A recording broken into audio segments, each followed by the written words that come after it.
Hey friends, some stories we're keeping an eye on right now. Hunter Biden has pleaded not guilty to federal gun charges. He was in court this morning. You can see the video of him and his legal team arriving. It's actually the first time that the child of a sitting president has been in court to fight criminal charges. The 3 counts come from a gun purchase in 2018 when prosecutors allege that he was using illegal drugs. Prosecutors say he lied on a federal form when buying a pistol. He's also charged with 2 counts of making false statements. Now again, he pleaded not guilty, and any motions in this case that they want to file, his legal team has already said that they are going to file a motion to dismiss these charges. That needs to be done in a month, so November 3rd is the date for that.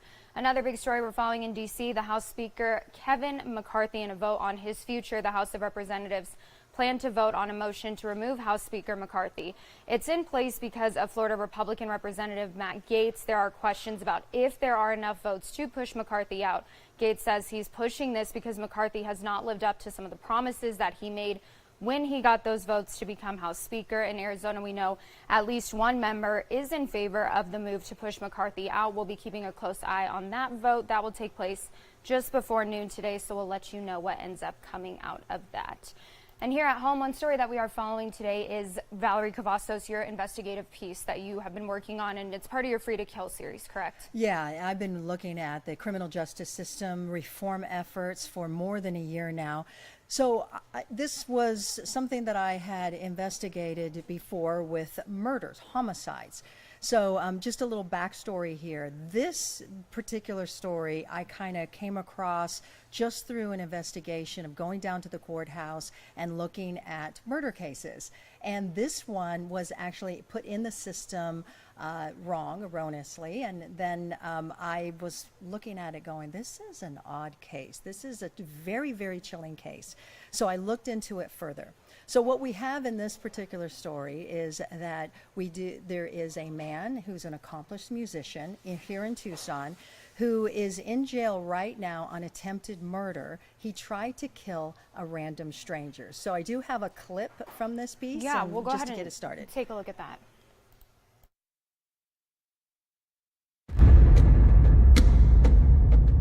A random stranger. That's who Michael Moynihan said he intended to target and kill.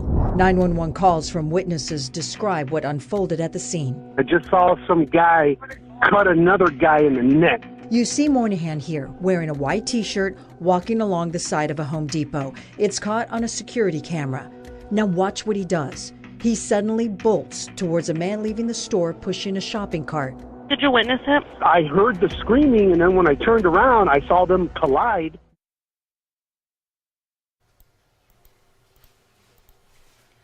Okay, so talk to us a little bit about what we were seeing in that clip specifically and why this case, I guess, kind of caught your interest to begin with. Yeah, we're dealing with a mental illness in this particular case. He is diagnosed with schizophrenia and bipolar. And what was really shocking about this is when people go through the system, the criminal justice system, what are the protections to make sure that these people are not committing these crimes? Now, he's also a convicted felon. So where in this system were there any gaps potentially? That's kind of what I look into, just to see if this could have been prevented, what's the risk to the public. And we found in this particular case that we're getting some explanations of why a convicted killer who is released from early probation then ends up a few days later in this situation where he's trying to kill somebody. So it's a mental health piece, a mental health investigation. Where do we stand right now? So this is just the start of that. We do have a lot of series. As anybody who's seen my Free to Kill series, Plea for Help, sometimes I'm doing several, more than a dozen of these stories as things unfold and we continue to investigate. This will be one of those cases too. So we already have 4 or 5 stories already set up, and that's just the beginning of this. And I think that's kind of the question that a lot of people will be wondering heading into this is, he said it was a complete stranger. That's scary for anybody who's living here in southern Arizona, thinking that there could be people out on the streets that have those intentions. And that's what was so chilling. Actually, when I was at the courtroom and I was looking at this case, digging deep into all of the court documents, all the police documents, and I was actually shaking a little bit. Yeah, because you say to yourself, how does somebody who has a criminal record, who has a mental illness, that's a serious mental illness, how do they get put in a position where they're on the street and can attack somebody? Right. And so are the systems in place to protect then the general public? And look, you can't stop all crimes. Right. But in some particular cases, we're looking at the resources and what's available for those suffering from mental illness, and to make sure that they're being taken care of 24/7. In these cases and these severe illnesses, it really is 24/7. Right. And they, obviously they're in a state of mind. And so again, we'll be looking into so many different aspects of this, as I have done with the entire criminal justice system in Pima County. So what can people look forward to tonight? So tonight we'll see the rest of this. This is just mainly just what this crime is. It'll unfold. There's more to it in the coming days. But tonight you will hear the 911 calls, and you'll get a little bit more of a background of who he is. This was what was so surprising. Normally, when you see people out on the streets and they're suffering from mental illness, sometimes you can tell that they have something's off, right? In this particular case, I don't think that people would. As a matter of fact, he's highly acclaimed local musician. So, that is when people are walking the streets and they have absolutely no idea. Guards are not up. Protection may not be there. So again, you'll just kind of get a glimpse to start on this particular piece. You'll get a glimpse of who he is. Okay, looking forward to it. All Thank you, right. Valerie. And again, she mentioned her Free to Kill series, and those are up on our website right now. If you'd like a little more background on this, want to look at some of those other stories, you can head to our website, KOLD.com. It's under the news section. If you just go to that little menu that you kind of see there on the left-hand side, click news, and then you can click Free to Kill from there. Now, another investigation that we're keeping an eye on today here at home is 2 leaders at the Humane Society of Southern Arizona being suspended. That was after hundreds of animals reportedly went missing. Those animals had been transferred to Southern Arizona by the San Diego Humane Society last month.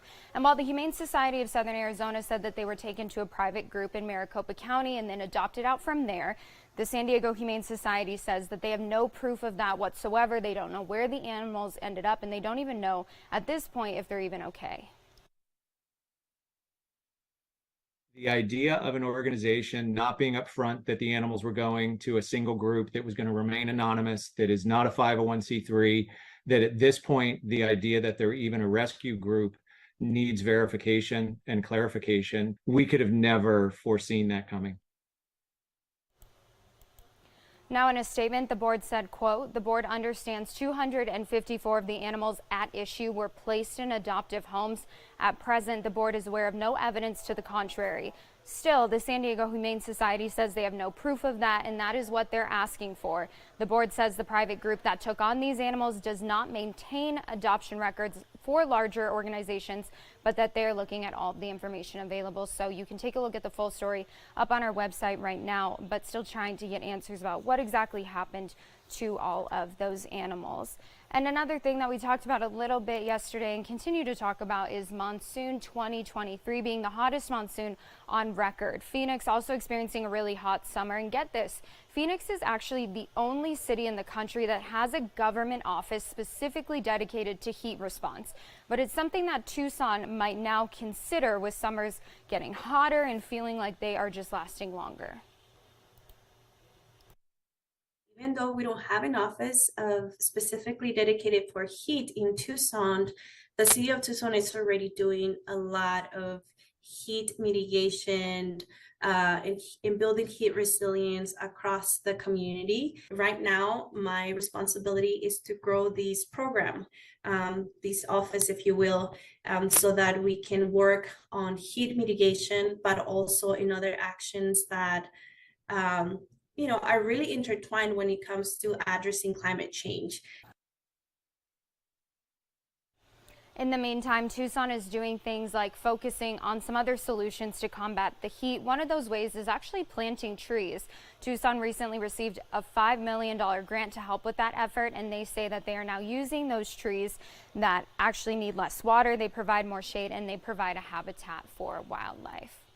And it's actually hard to believe, but 40 years ago this time, there was one of the worst storms on record here in Tucson. Hundreds of people ended up being injured. Thousands had to leave their homes. Some people ended up even dying. But when we see some of the worst in the world, we also see some of the best from people. And Dan Mares actually has a story about two very brave men who unfortunately lost their lives, but they ended up helping dozens of people before that happened.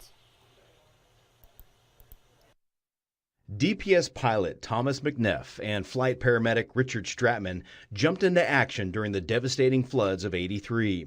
They reported for duty early Saturday morning, October 1st, 1983, and flew all day into the night, rushing from one call to the next. They had been flying for, I think, 11 or 12 hours that day. Former DPS medic and retired fire chief John Fink worked closely with both men. He flew many missions on that same helicopter, Ranger 29, that crashed before he was transferred to Flagstaff. It was devastating. I feel personally involved that could have been me on that flight with Tom. Fink says the flying conditions were treacherous that night of the crash, with severe thunderstorms, strong winds, and heavy rain causing zero visibility. But adds McNeff was an experienced pilot, stretching back to his days during the Vietnam War. Tom knew his stuff. I felt comfortable flying with Tom, felt secure. He was always a safe pilot. Despite the dangers, McNeff and Stratman forged ahead, picking up people from roofs and cars as the raging floodwaters threatened to wash them away. I'm sure they were dead tired, but of course, when the call comes in, you want to go and help the people that need to be rescued. It was nonstop until the last call of the night, when the crew had to abort due to the worsening conditions. As they made their way back to the Tucson International Airport, radio contact was lost. A few hours later, after the sun came up, an aerial search confirmed everyone's worst fears: wreckage in a flooded cotton field in Marana. We could tell from the air that it was unsurvivable. The helicopter flew straight into the ground at a high rate of speed. At that moment, Fink realized that could have been him on board. I thank my Lord and Savior every day that it wasn't me, but unfortunately it was someone. It was Rick Stratman, who was a great paramedic. So it was gut-wrenching. This marker on the Interstate 10 Marana on-ramp memorializes the two crew members who saved dozens of lives before losing theirs. I'm sure that all those people that they did save are so appreciative that they gave their lives so that they could live another day.